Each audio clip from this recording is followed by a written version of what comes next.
Merci. La parole est à Madame Sabine Buis, rapporteure de la Commission du développement durable et de l'aménagement du territoire.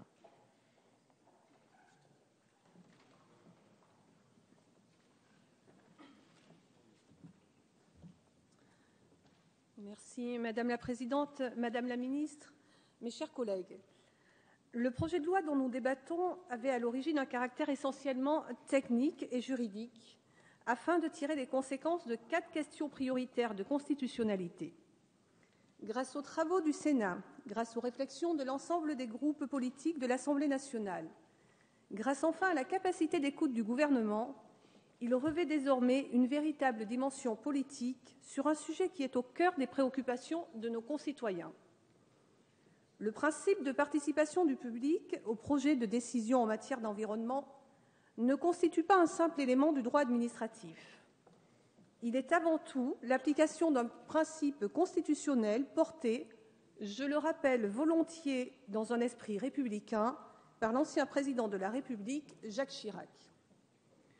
Comme toute idée politique, ce principe a une histoire, et s'agissant de notre pays, un cheminement très long, sans doute trop long.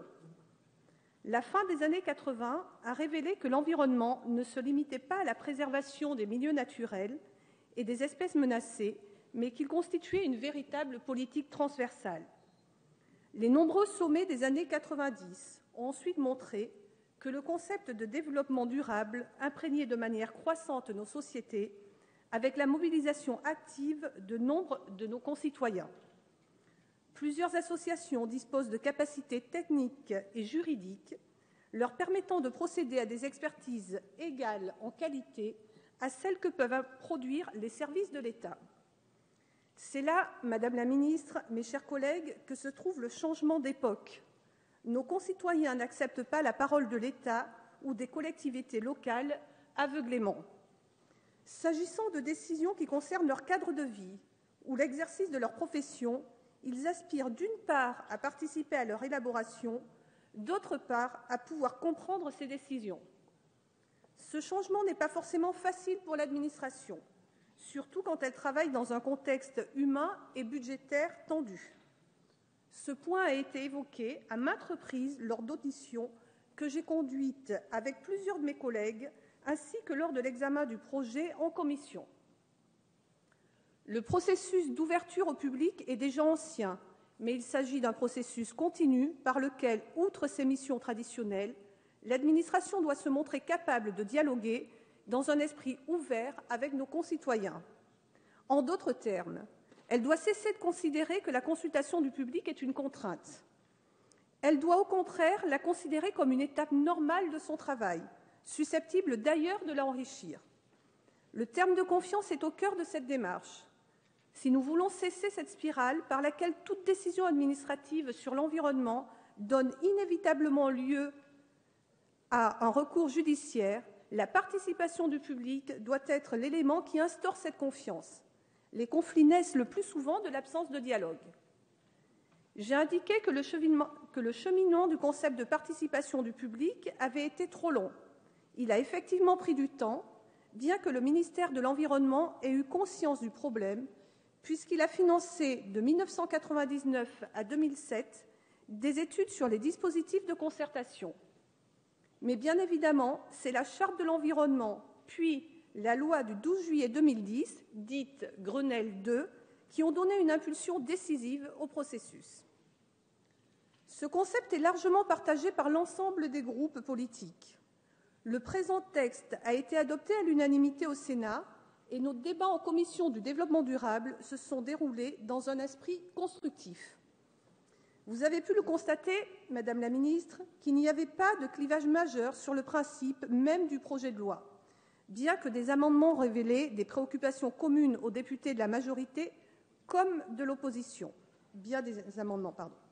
Les désaccords portent sur certaines modalités de mise en œuvre, et j'espère que nous aurons dans cet hémicycle la même qualité technique et surtout la même sérénité pour améliorer ce projet. J'en arrive aux travaux de notre commission.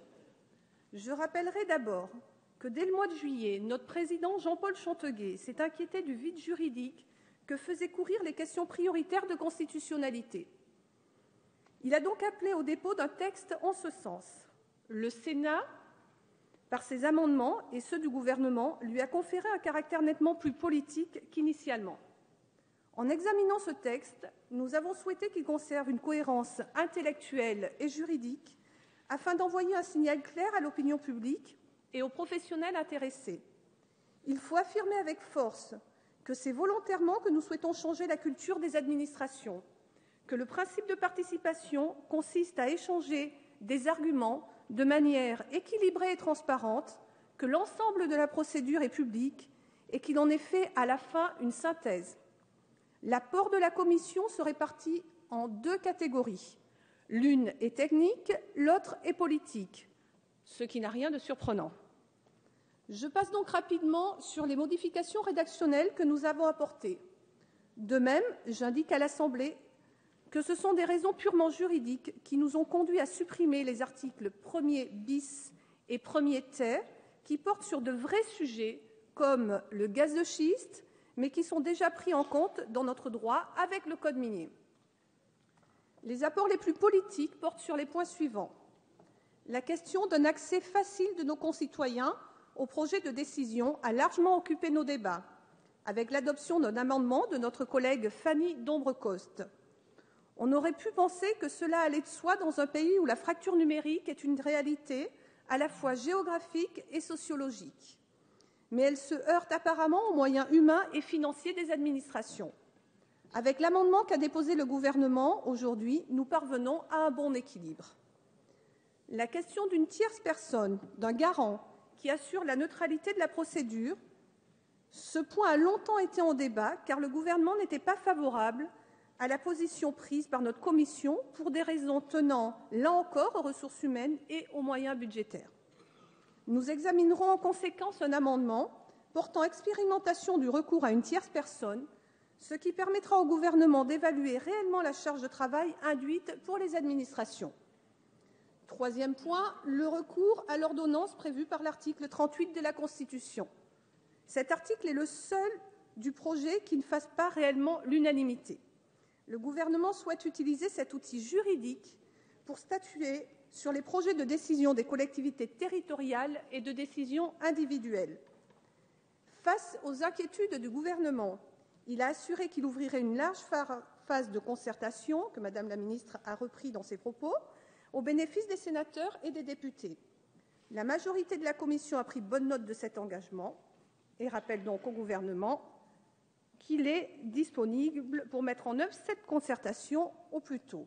Dernier point, avec l'article 8, le gouvernement a introduit au Sénat un Conseil national de la transition écologique et, par l'article 8 bis, il a abrogé le Conseil national du développement durable créé par le Grenelle de l'environnement.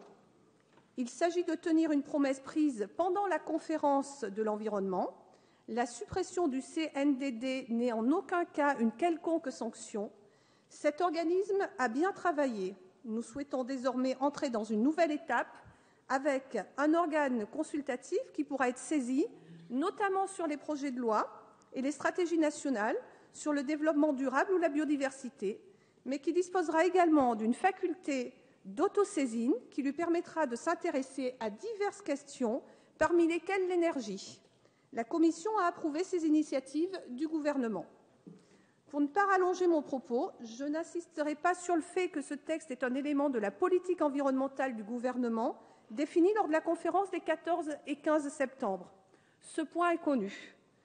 Monsieur le Président, mes chers collègues, la Commission du développement durable a, sur ma proposition, approuvé le présent projet de loi et demande à l'Assemblée d'en faire de même. Je vous remercie.